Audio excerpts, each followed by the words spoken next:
Good morning বন্ধুরা, সবাই কেমন আছে? আশা করছি ভালো আছে, আমি ভালো আছি। আর এই কয়দিন অনেক আমাদের এখানে অনেক গরম পড়েছিল। তো সচরাচর এরকম গরম পড়ে না এখানে। প্রচণ্ড ঠান্ডার দেশ, পৃথিবীতে সবচেয়ে বেশি আমার মনে হয় যে এখানে আমরা ঠান্ডা, আমার কাছে মনে হয় যে ঠান্ডা পড়ে, এত বেশি ঠান্ডা পড়ে আর বিশ্বাস করা যায় না। তো সেটাই আর কি। তো আসলে আমি আসলে শিক্ষকতা পেশায় আছি। যেসব বাচ্চারা আসলে মানসিকভাবে অসুস্থ, আসলে তাদের সাথেই আমার কাজ করা। মানসিক রোগী যেসব, তো মানসিক রোগী হলেও ওদের মধ্যে যে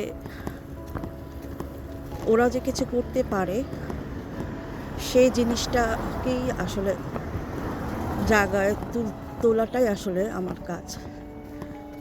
মানসিকভাবে সুস্থ করাটাই আসলে আমার কাজ। তো এটাই আমি শিক্ষকতা পেশায়। আর এই তো, আর আমি একজন মা। আমার আমার বাচ্চা আছে, আমি একজন মা। তো মা হিসেবেও ভূমিকা পালন করি। আর আমারও হাজব্যান্ড আছে। সে আমার হাজব্যান্ড আসলে ওনার কাজের জন্য উনি বাহিরে থাকে।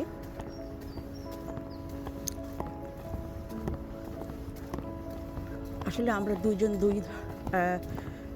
কি বলবো, দুই জায়গার, মানে আমি বলি যে হাজব্যান্ড বাঙালি না, আমার হাজব্যান্ড অন্য দেশের। তো আমি বাঙালি মেয়ে, সে বাংলাদেশি লোক না। তো আমি সে ব্যক্তিগত কাজে, তা সে অন্য একটা দেশে থাকে, দেশের নাম বললাম না। তো সে আসতে পারে না।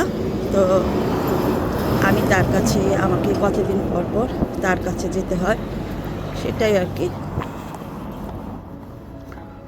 খুব ভালো একজন মানুষ, এটাই আর কি। আর আমার মা আছে, উনি আসলে ইংল্যান্ডে থাকে। আমার একটা বোন আছে। তো মম ইংল্যান্ডে বোনের কাছেই থাকে। আর আমার বোনের দুটো সন্তান, একটা ছেলে একটা মেয়ে আছে। আর আমার একটা ছোট ভাই, সেও লন্ডনে থাকে। এই আমার খুব ছোটোখাটো একটা পরিবার। আমার বাবা নেই, উনি আমাদের অনেক আগেই মারা গেছেন। তো সেটাই, খুব ছোট্ট একটা পরিবার আমার মম আর আমার একটা বোন, আমার বড় একটা বোন আর আমার ছোট্ট একটা ভাই। তো ওরা ওদের মতন করে আছে। ভাইটা ইঞ্জিনিয়ার আর বোনটা প্রফেসর। তো আমার বড় বোনও শিক্ষকতা পেশায়। দেখো কত সুন্দর দৃশ্য। আসলে কি জানো, আমি আসলে আমি যখন আমার হাজব্যান্ডের কাছে যাই, তো আমার আসলে ওই দেশটা আমার ভালোই লাগে না। ভালো লাগে শুধু সে থাকে, এটাই।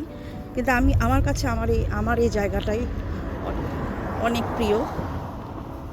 কারণ এখানে অনেক বছর হয়ে গেছে, প্রায় 22 ইয়ার্স হবে আমি এখানে আছি। অনেক দিন হয়ে গেছে, 22 বছর হয়ে গেছে অলমোস্ট, সম্ভবত, আমার ভুল না হলে। তো এই আর কি। আমার হাজব্যান্ড তো আমার সাথে থাকে না, উনি ওনার কাজে, উনি আরেক দেশের মানুষ। তো আমরা দুইজন দুই জায়গার। তো তারপরেও জাতিগত বৈষম্য, মানে তার এক কালচারের, তারপরেও সে আমার কাছে অনেক প্রিয়। তো যাই হোক, আর সেটাই আর কি। আর বাংলাদেশে আমার থাকে আরও আত্মীয় স্বজন আছে, কিন্তু তেমন কেউ থাকে না। আর তোমরা তো জানো আমি কোথায় থাকি, আর বললাম না, কারণ অনেক সময় জায়গার নাম বলা। যাই হোক, তোমরা সবাই জানো আমি কোথায় থাকি। সেটাই আমি আবারও বলছি, আমি একজন শিক্ষিকা, আমার বাচ্চা আছে, হাজব্যান্ডও আছে, মম আছে, একটা ছোট ভাই আর বোন। আবার কথা হবে। আল্লাহ হাফেজ।